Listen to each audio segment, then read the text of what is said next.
Hey guys, it's Melody, and today I'm going to talk about what the point of being vegan is. I hear so many times, like every day, that, oh, one person isn't going to make a difference, right? So what's the point of being vegan at all? I'm just going to keep eating stuff because there is no point in me eating vegan.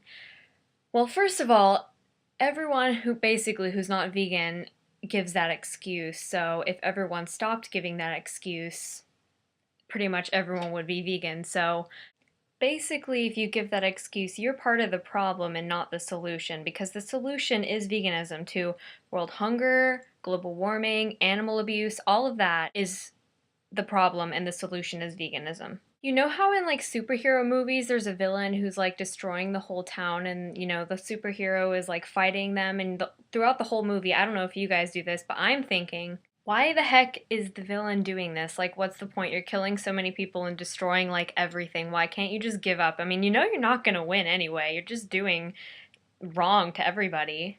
Well, that's how vegans see non-vegans. They see them as the villain, or at least I do, and I know a lot of vegans do. The vegans know the solution, and they're trying to teach you guys that eat meat or dairy or whatever the solution, and they're trying to help your health for you.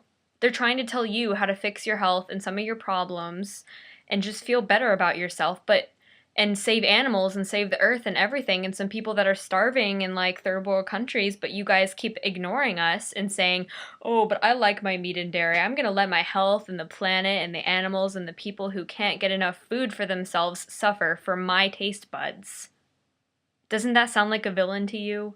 It does to me. Okay, maybe at this point you're wondering how many animals one person could possibly save by going vegan. I don't blame you. It's kind of, one person out of 7 billion. What could you as one person possibly do? Well, it's actually quite a lot, and I was surprised. I have this link pulled up, and it'll be in the description as usual, about how many animals approximately a vegan saves by just eating vegan. 1 month is 8 plus animals, 1 year is 100 plus animals, and 3 years equals 300 plus animals. So I'm going to do mine really quickly. I've been vegan for almost 8 months now, so 8 times 8 is 64, so I've saved almost 64 animals approximately, which I think is pretty good and pretty worthwhile. I'm not gonna go into the details of how much food, like grain and stuff, and like how many, just like square acres of land you save by being vegan, and like food for other people that are starving. Like in the third world countries, they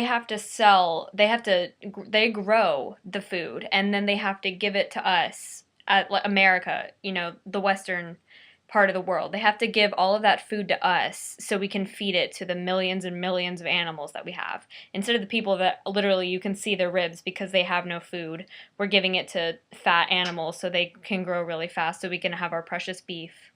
Anyway, like I said, I'm not going to go into all of that. I'm looking for this animal rights quote that is really famous, but I can't remember it exactly from memory. And I just found this other one by Abraham Lincoln. He said, I could not have slept tonight if I had left that helpless little creature to perish on the ground. I am in favor of animal rights as well as human rights. That is the way of a whole human being. Okay, I found the quote I was looking for. It's 150 years ago they would have thought you were absurd if you advocated for the end of slavery. 100 years ago they would have laughed at you for suggesting that should have the right to vote. 50 years ago they would object to the idea of African Americans receiving equal rights under the law. 25 years ago they would have called you a pervert if you advocated for gay rights. They laugh at us now for suggesting that animal slavery should be ended. Someday they won't be laughing. Gary Smith. I'm not trying to be harsh with you here, but I think a little bit of tough love is needed. When we learn about slavery and like unequal women's rights and racism nowadays, we're like, oh my gosh, how in the world could people be so cruel? 100 or 200, I don't know how long it's going to take, but some amount of years in the future, we're going to think of animal abuse and eating animals and factory farms the same way we do slavery and unequal rights. Animal abuse and eating animals and just animal slavery, which is what it is just as wrong as human slavery or racism or any of that. They're living things that can feel pain. They may not know that they're being oppressed. Maybe they don't have that kind of thought process, but it doesn't matter. They can feel pain, whether they know what's happening exactly or not. As long as they don't know what's happening, it doesn't matter, right? If you hit a baby, does it know what's happening?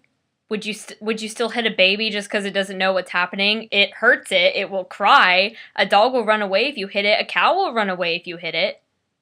It doesn't matter if they don't know what's happening, they can feel the pain. Now you may be wondering why in the world it's taking so long if it was the right thing to do for animals to gain their liberty.